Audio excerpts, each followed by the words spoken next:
Hi, I'm Betty Kaplan. I am the screenwriter and director of Simone. So first thing, how did you discover this book by Eduardo Lalo? And can you tell us a little bit about the book? Is it called Simone? The book is titled Simone. It's written by Eduardo Lalo, and it won the Premio Rómulo Gallegos, which is the most important literary prize in Latin America. And I saw an article in the newspaper, our local newspaper, the Nuevo Dia. And it was interesting because it's the story of a writer and ultimately a Chinese girl. So it brings us into the world of China on the island of Puerto Rico. Now, I had been to China and I wanted to do something about the Chinese and something like that. So this kind of gave me an angle that was fascinating to look at the world of the Chinese on the island of Puerto Rico.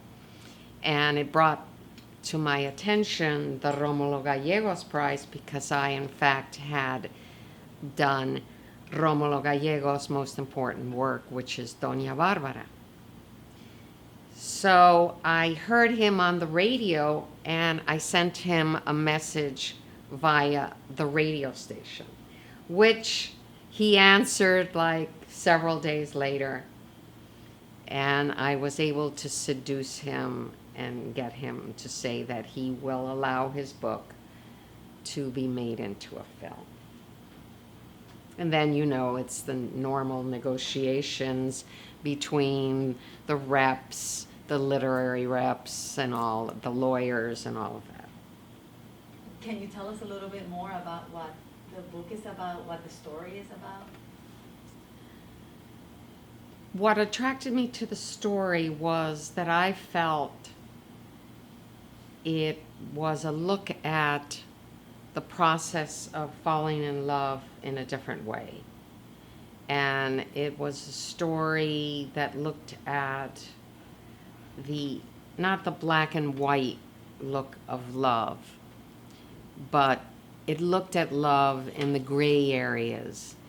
We have a writer who's dysfunctional and a girl who says she's a lesbian. And we have the thriller elements at the beginning, which is this dysfunctional writer who starts getting messages, strange messages, literary messages that intrigues him.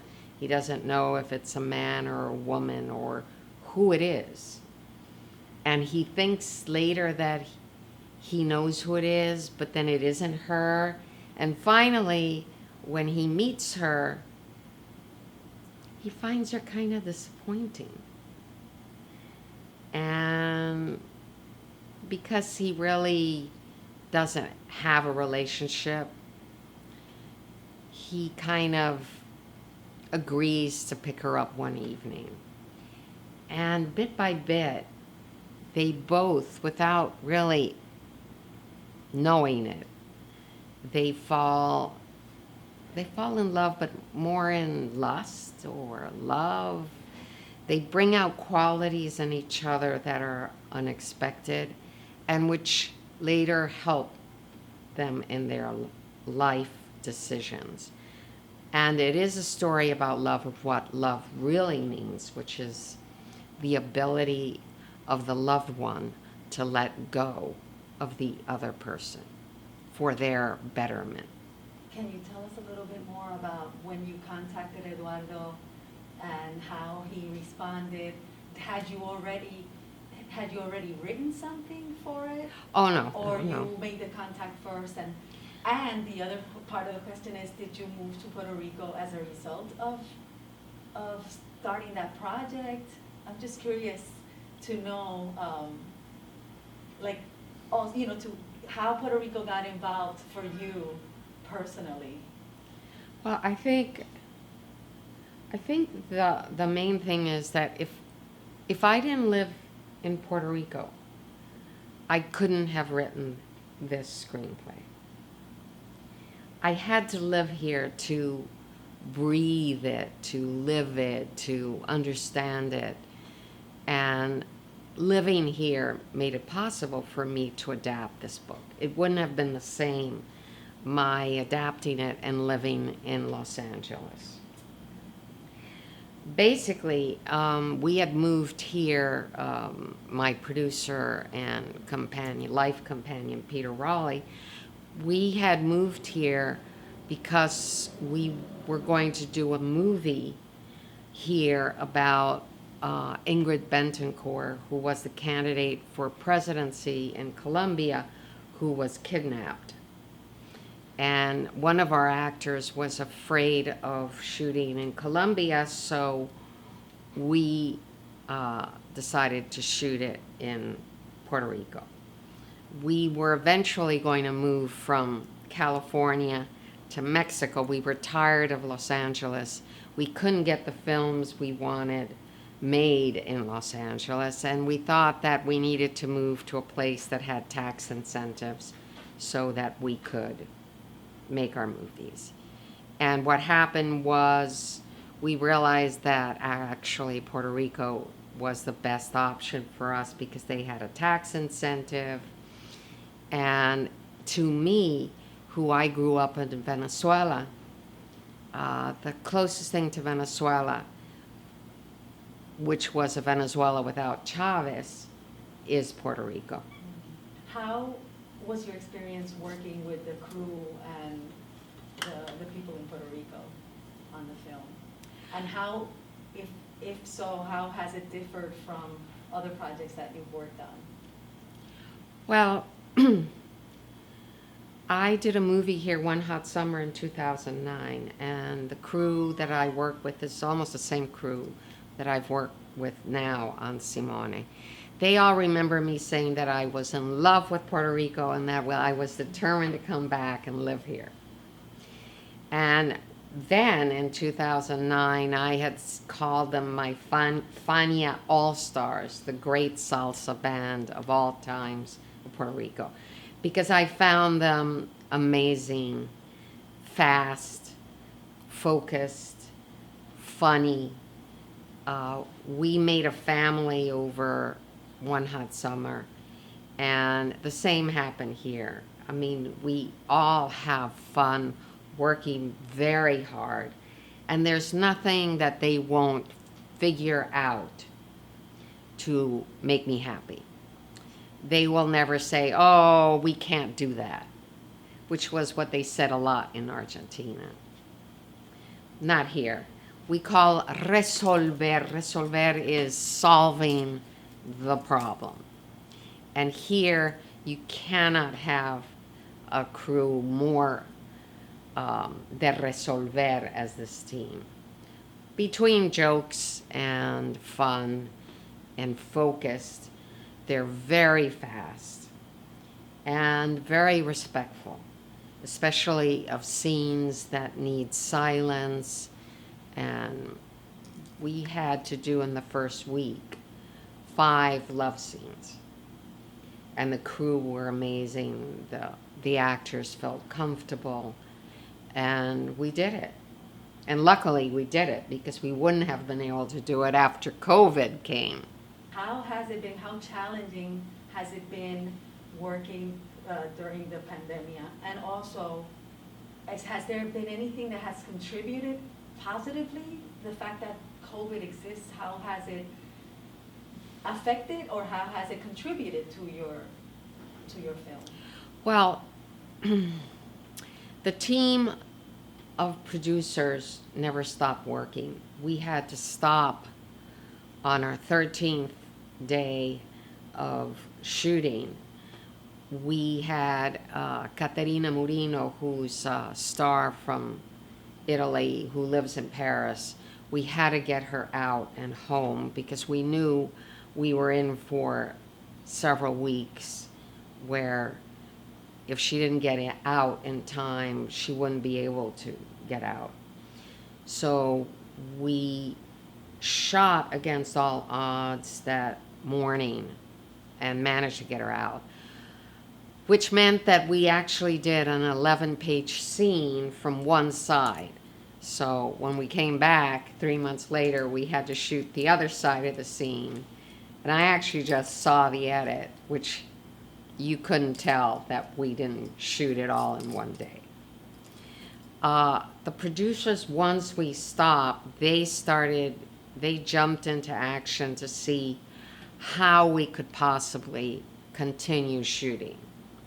So they were studying all the protocols from day one, and also buying up materials that we would need, masks and hand sanitizers, and you name it. They worked very hard with the unions to get the permissions. We had to get permission from every single union, the Directors Guild, SAG, YATSE. We had to get permission from the governor. We had to get waivers to shoot at night. They had to design how the protocol would actually work here, which was basically also involving zones, A zone, B zone, C zone. And we had to get the COVID tests 3 times a week. It was very complicated. I take my hat off to my producers and the team for actually being able to do that. Our insurance company, Film Finances, was very instrumental in helping us get the permits to shoot.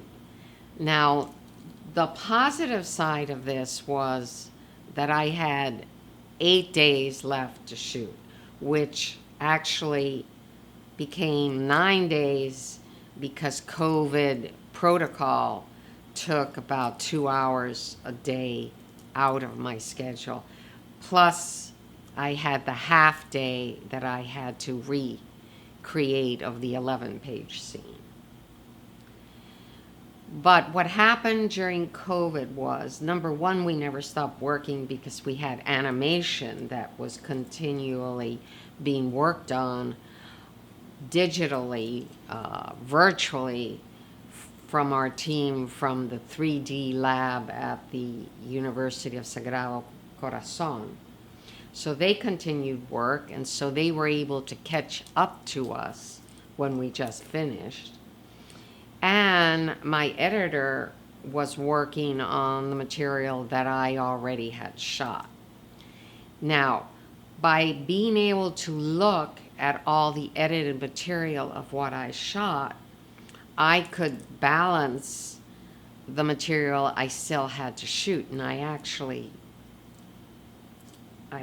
cut like 8 scenes, combined a couple of scenes, and I think that the film is better for it. It's better for the time that I had to think about it and to rework the script.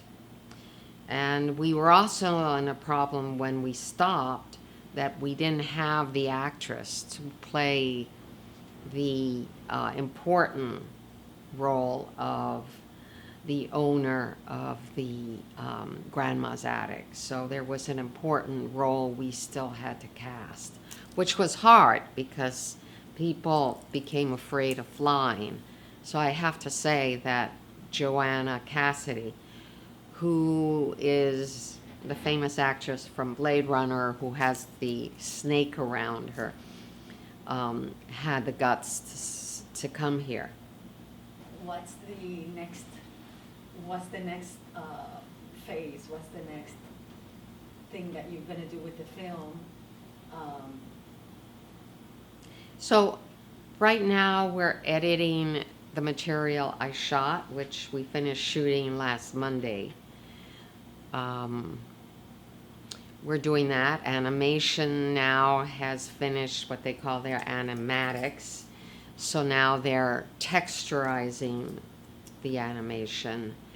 And the composer is working on the music, and especially the themes, which I think is the most important part of the music for me. So we're in full-blown post-production, you could say. Do you personally get involved with the choosing of the music as well? Is that part of? Well, working with the composer, he's composing the music, the score, and then we'll choose a couple of pieces of music we'll need as background and stuff. But yeah, the director's normally involved in every part of this.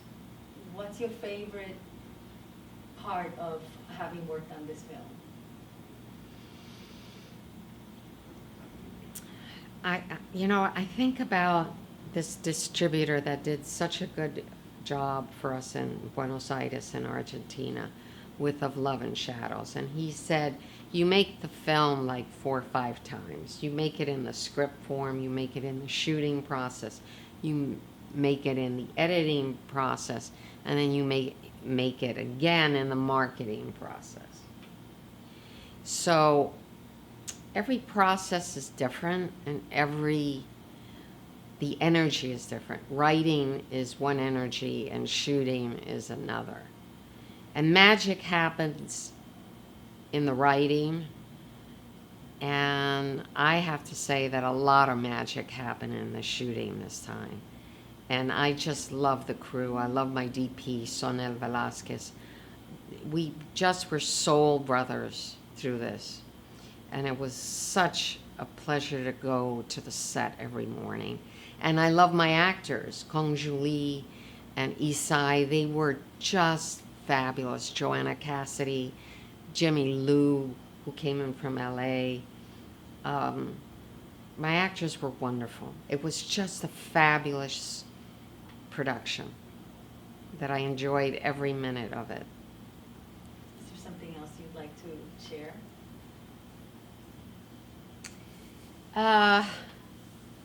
There are a couple of shots in the city of San Juan that my DP had always dreamed of doing in a certain location in the city. And I too. And we were able to do those shots, which were part of the movie. But it was just seeing it come alive, the words.